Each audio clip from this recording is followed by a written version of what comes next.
Hello, my name is Peter, or Peeps, and welcome to a new series I'm calling Siege Talk. In this episode, we will be breaking down the balancing changes in the patch notes released for Operation Void Edge that have been implemented into the test servers. First off, Ubisoft are taking Castle's M45 Muzak and giving him the Super Shorty. As we can see from the mid-season win delta and pick rate percentages, Castle is near the bottom with less than a 10% pick rate and a minus 2.75% win delta. As we can see in the devs blog, the win delta is the average win ratio when an operator is picked, minus the average win ratio when the operator is not picked. This means rounds are won a lot more when Castle isn't in play. With the Super Shorty, I think the devs are trying to give Castle more versatility and make him more useful to his team. This will be a step in the right direction, however I don't think it will change much as Castle already has impact grenades for soft destruction. Frost gains a holographic scope for her C1. Frost is a strange operator as she is underpicked but too strong, so I think the devs are trying to push her pick rate up without majorly buffing her. In my opinion, once again, I don't think it'll do much. People will pick Frost a few times maybe to test out the holographic, however I don't think they will stick to playing Frost. This is mainly because of her playstyle, which I think suits the shotgun over the submachine gun. I don't see many over-aggressive Frost players, and the ones I do see are over-aggressive with the Super 90. Falling onto Goyo's Vulcan only causes it to collapse instead of exploding and propagating fire. This is very self-explanatory, and I think it's to combat accidental team killing. I suppose this is a necessary change, and it's a good one. When objectives such as bombs or biohazard containers are still hidden during the action phase, if IQ detects them with her gadget, she will reveal their location to the entire team. This again is self-explanatory, and I'm surprised it wasn't in the game already. Nevertheless, it's a good addition and will stop unnecessary confusion with IQ players in the future. Lesion has been hit with a big nerf as of the start of Void Edge. The first nerf is that goo mines are visible to Lesion only when in direct line of sight and within an 8 meter distance. This means you can no longer see goos through walls and see which one is exploding. This limits the intel given from each mine, however on small bomb sites such as Snowmobile Garage and Wine Cellar, any player with a headset will most likely know which goo mine has went off by sound. The next nerf is that they have removed the initial goo mine damage tick. This means Legion's goo mines will not get as many kills as before, and I believe this is necessary. I think this is because Lesion will no longer be able to sit back during 1v1 situations and let his goo mines do the work for him. They will still be a hindrance to players, but the initial damage removal means Lesion will have to more actively chase his kills. As well as these nerfs, Lesion has been given a small buff and his goo mine tick damage is put from 4 to 6. This is so Lesion isn't underpicked and underpowered and stays in the balanced area. The last thing we were told about Lesion is that down but not out players can no longer be finished with goo mines being triggered.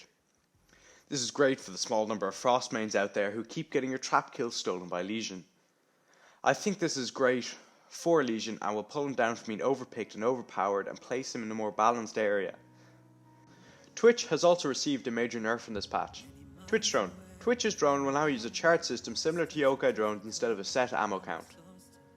Drones will start with a maximum ammo count of 3 shots and will take 30 seconds to recharge a new shot. Drone shot cooldown reduced from 2 seconds to 1 second. Drone taser damage reduced to 1 HP, down from 10 HP. Evil Eyes and Jaeger ADS gadget health has also been reduced to 1 HP. Also, increased recoil for Twitch's F2. Twitch, even after her loss of 5 bullets on her F2, still remains overpicked and overpowered, so some of these nerfs are necessary. However, I don't think all of them are. The rechargeable shots looks like a buff, but it's also a nerf at the same time, as it can only hold 3 shots. This will limit what Twitch can destroy at one time, however it will give more people incentive to save the drone rather than wasting the first one in the preparation phase, as to have 6 shots at the start of the round instead of 3. The real winner with this nerf is Mozzie, as once he takes a shot drone, the shocks will keep recharging, meaning Mozzie can kill a lot of attacker utility. The cooldown is a small buff which will help Twitch when destroying many items at once, like bandits, car batteries. A major nerf is her drone will only do 1 HP of damage now. This is a far cry away from the days where Twitch's drones had 14 shots doing 10 HP of damage each. This in my opinion is unnecessary and will make the drone useless in 1v1s. Many times during my hours of playing Twitch have I been told the last guy was on like no HP and sent my drone in and gotten the kill. This nerf is going a bit overkill now. Last of all, our F2 has once again gotten a recoil increase.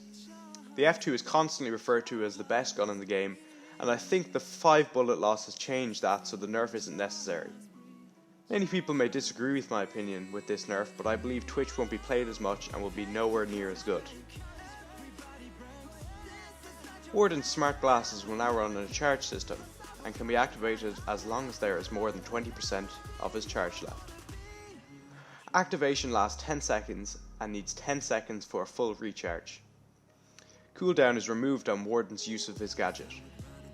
Warden can now control usage time and is deactivated manually with a maximum activation time of 10 seconds. His ability recharges at the same speed that it depletes. When fully depleted, it takes 10 seconds for it to be completely recharged. This means Warden's ability is more in line with other operator abilities such as Nook and Vigil. This is a good change and will hopefully push Warden out of underpicked and underpowered zone and into a balanced area. Increased destruction for DMRs for faster destruction of barricades, hatches and soft surfaces.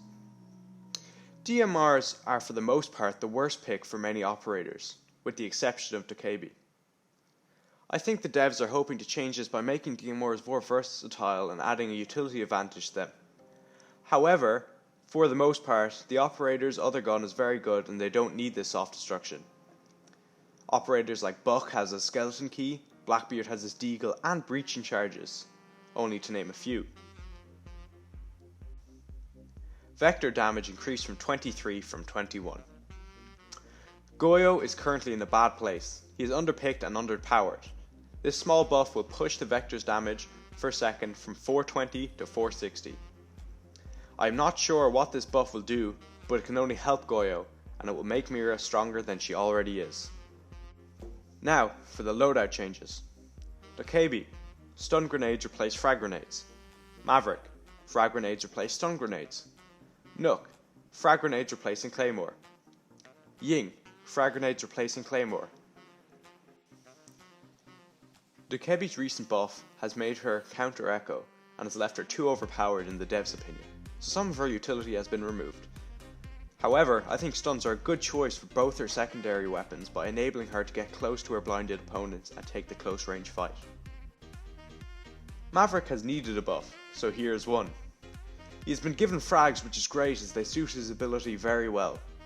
Now you can make holes in walls to throw nades through that your opponents won't expect. Nook has also needed a buff, so she has also gained frags.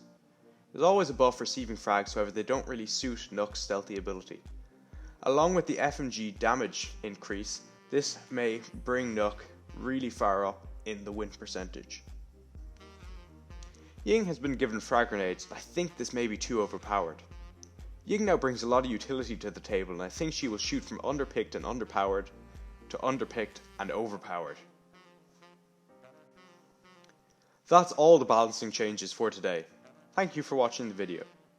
If you liked it, please like the video and subscribe. Goodbye.